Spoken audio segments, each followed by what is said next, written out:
Hatchet Chapter 11. There were these things to do. He transferred all the eggs from the small beach into his shelter, reburying them near his sleeping area. It took all of his will to keep from eating another one as he moved them. But he got it done, and when they were out of sight again, it was easier. He added wood to the fire and he cleaned up the camp area. A good laugh, that cleaning the camp. All he did was shake out his windbreaker and hang it in the sun to dry the berry juice that had soaked in, and smooth the sand where he slept. But it was a mental thing. He had gotten depressed thinking about how they hadn't found him. And when he was busy and had something to do, the depression seemed to leave. So there were things to do. With the camp squared away, he brought in more wood. He decided he decided to always have enough on hand for 3 days. After spending one night with a fire for a friend, he knew that was a staggering amount of wood that it would take. He worked all through the morning at the wood, breaking down dead limbs, breaking or chopping them in smaller pieces, storing them neatly beneath the overhang. He stopped once to take a drink at the lake, and in his reflection he saw the swelling on his head was nearly gone. There was no pain. There was no pain there, so he assumed it had taken care of itself. His leg was also back to normal, although he had spotted a small pattern of holes, roughly star-shaped, where the quills had nailed him. And while he was standing at the lake shore taking stock, he noticed that his body was changing. I mean, he had never felt fat, but he had always been slightly heavy, with a little extra weight just above the belt and on the sides.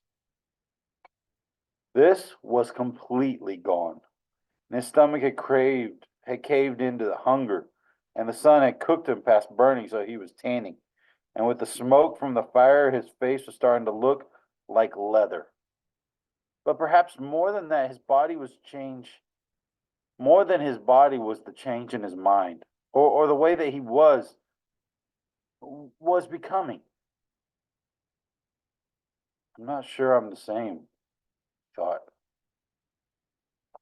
I see. I hear differently. He did not know when the change started, but it was there. And when a sound came to him now, he didn't just hear it, but he would know the sound. He could swing and look at it, a breaking twig, a movement of air, and he'd know the sound as if he were somehow, he could move his mind back down to the wave of sound, to the source. He could know that the sound was before he quite realized that he had heard it. And when he saw something, a bird moving a wing inside a bush or a ripple on the water, he would truly see that thing. Not just notice it as if he used to notice things in the city. He would see all parts of it. See the whole wing, the feathers, see the color of the feathers, see the bush, see the size, the shape, and the color of the leaves. He would see the way that the light moved with the ripples on the water, and see that the wind made the ripples, and which way that the wind had to blow to make the ripples move in a certain way. None of that used to be in Brian, and now it was a part of him, a changed part of him. His mind and his body had come together as well and had made a connection with each other so that he didn't quite understand. And when his ears heard a sound or his eyes saw a sight, his mind took control over his body. And without thinking, he moved his face to the sound, moved to make ready for it, to deal with it. There were things to do. When the wood was done and he decided to get a signal fire ready, he moved to the top of the rock, to the rock ridge that comprised the bluff over his shelter, and he was pleased to find a large, flat stone area. More wood, he thought, moaning inwardly. He went back to the fallen trees and he found more dead limbs, carrying them up on a rock until he had enough for a bonfire. Initially, he had thought of making a signal fire every day, but he couldn't. He would never be able to keep the wood supply going. So while he was working, he decided to have the fire ready if he heard the engine, or even if he thought he heard a plane engine. He would run up with a burning limb and set the signal fire. Things to do. At the last trip at the top of the stone bluff with the wood, he stopped, sat on the point overlooking the lake, and rested. The lake lay before him, 20 or so feet below, and he had not always seen this way since he had come with the plane. Remembering the crash, he had a moment of fear, a little rip of terror. But it passed, and he quickly caught up with the beauty of the scenery. It was so incredibly beautiful that it was almost unreal. From his height, he could not just see the lake, but across the part of the forest, a green carpet. And it was full of life. Birds, insects. There was a constant hum and song. And at the other end of the bottom of the L, there was another large rock sticking out over the water. And at the top of the rock was a snaggly pine that somehow found food and grown bent and gnarled. Sitting on one limb was a bluebird with a crest and a sharp beak, a kingfisher. He thought of a picture he had seen once, which left a branch while he watched, and he dove into the water. It emerged a split part of a second later. In his mouth was a small fish, wiggling silver in the sun. It took the fish to a limb, juggled it twice, and then swallowed it whole. Fish. Of course, he thought.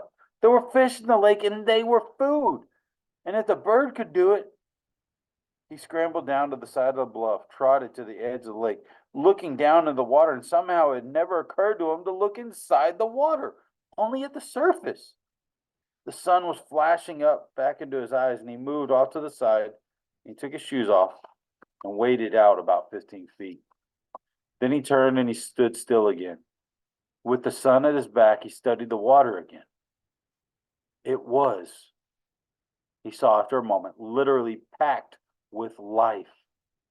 Small fish swam everywhere, some narrow and long, some round, most of them 3 or 4 inches long, some a bit larger and many smaller.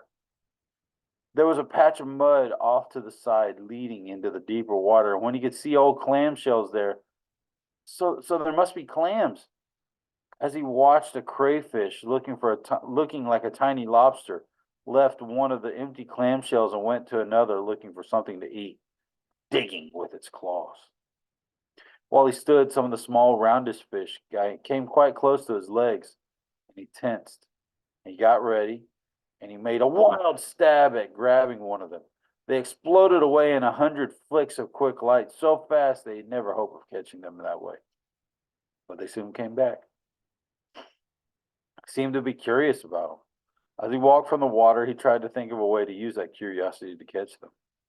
He had no hooks or string, but he could make some kind of lure, something to lure them in the shallows, and make a spear, a small fish spear. He might be able to strike fast enough to get one.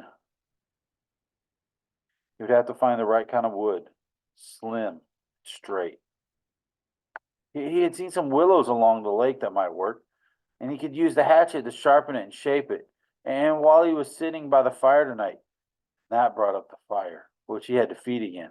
He looked at the sun and saw it was getting late in the afternoon, and when he thought about how late it was, he thought about how he ought to reward all this work with another egg. That made him think of some kind of dessert that'd be nice. He smiled when he thought of dessert. So fancy. And he wondered if he should move up to the lake and see if he could find some raspberries after he banked the fire and while he was looking for the right wood for the spear. Spearwood, he thought. And it all rolled together. It just rolled together and rolled over him. These were things to do.